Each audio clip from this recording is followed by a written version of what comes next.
Something else that we're going to be growing in this greenhouse over winter is garlic.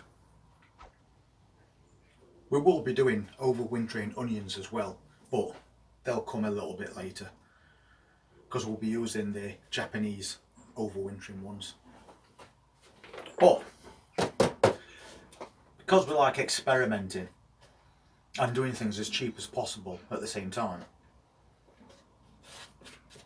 we're going to use an average size container, but we're also going to use shop bought garlic. And the reason I'm doing that is because I did it last year. And on one of my videos you can see the results of that, and I got small bulbs of garlic, but I didn't expect any more than that, to be fair. The whole point is we got some, and we're going to do it in a container rather than in ground. And normally you would plant garlic around October time, but I'm going to do it a little bit earlier and try and bring it on quicker. And obviously, as with onions, garlic is very cold hardy. You could basically put them in a planter like this and leave it outside all winter. It'll still grow.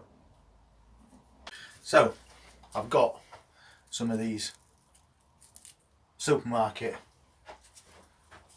and we'll just split them off and then we plant the cloves. So we'll do it carefully because we don't want to damage the cloves inside.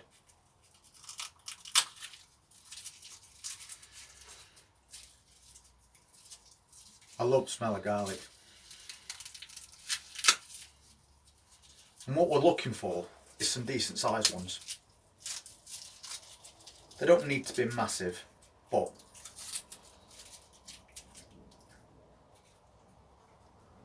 something like that size is perfect.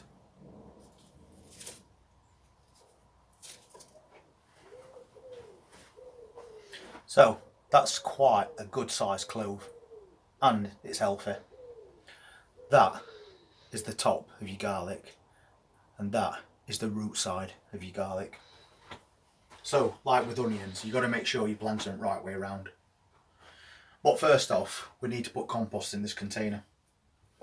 And what I've done is I've put quite a bit of rough stuff in the bottom, lumpier compost than what we'd normally use, because that's going to help with drainage, and drainage is really important for garlic. And now that this is basically half full,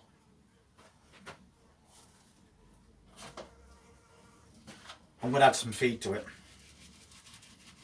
And basically I won't be adding any more feed to this all the way through autumn or winter. That'll be enough. And that's fish blood and bone, which I use quite often because it is a good one.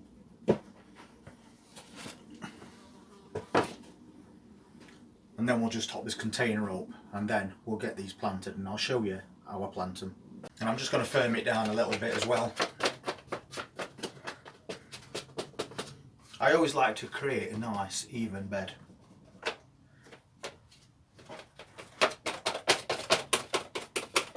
And what I'll do is I'll bring camera in a little bit closer so you can see how I'm planting them. But first I'm going to separate off a few more of these cloves, and the rest will be going back into the kitchen because I'll be using them on my cooking channel.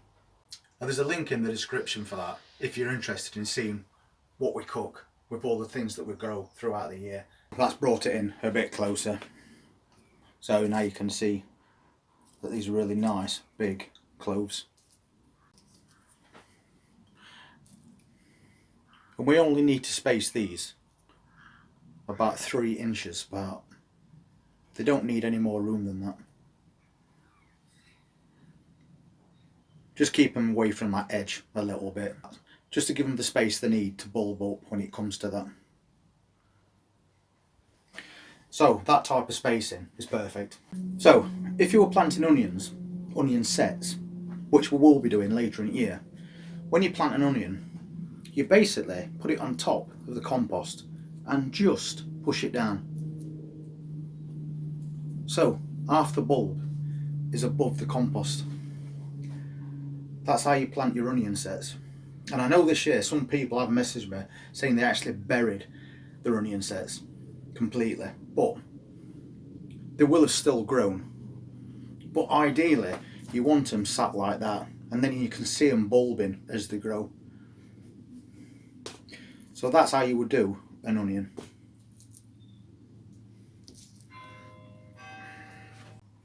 But with garlic, it's slightly different.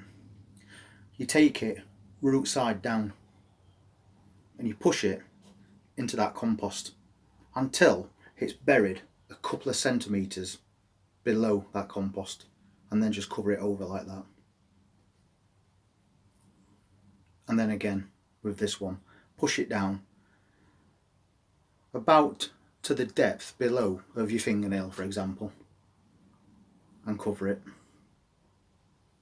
And that's basically all you have to do, making sure all the time that you're doing it the right way around.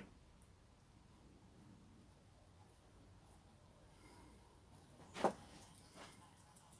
we're putting 6 in this container.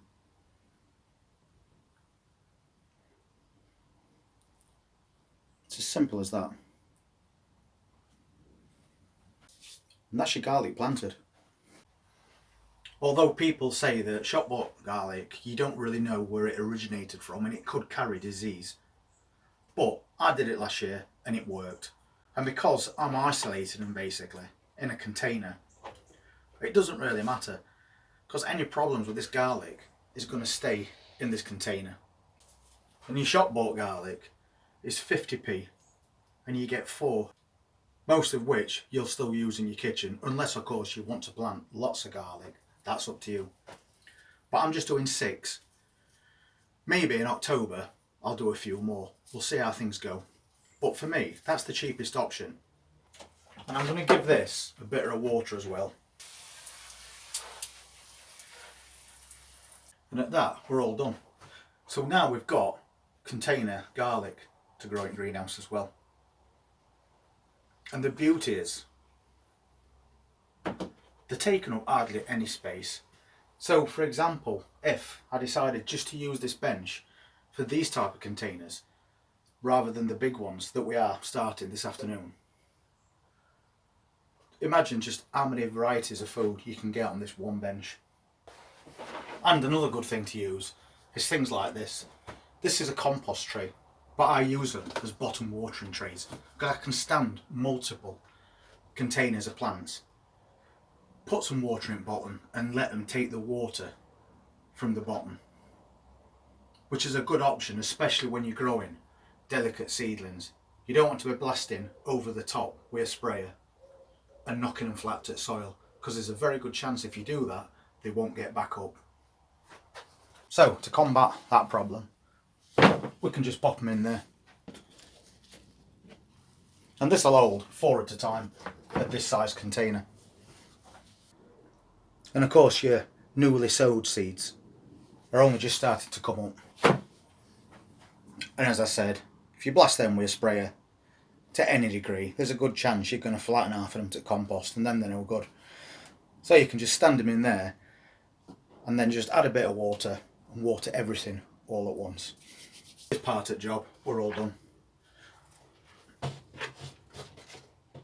And garlic has a very long growing season, but it will survive frost and it'll survive snow. But we're giving it an advantage by keeping it in here, so we can try and encourage more growth faster. So once again, we keep adding things to contain a greenhouse, and we haven't finished yet. We've got quite a few more things to do. So if you want to see what they are, hit that subscribe button, press that notifications bell, and we'll see you on the next one. You all take care. Thank you very much for watching.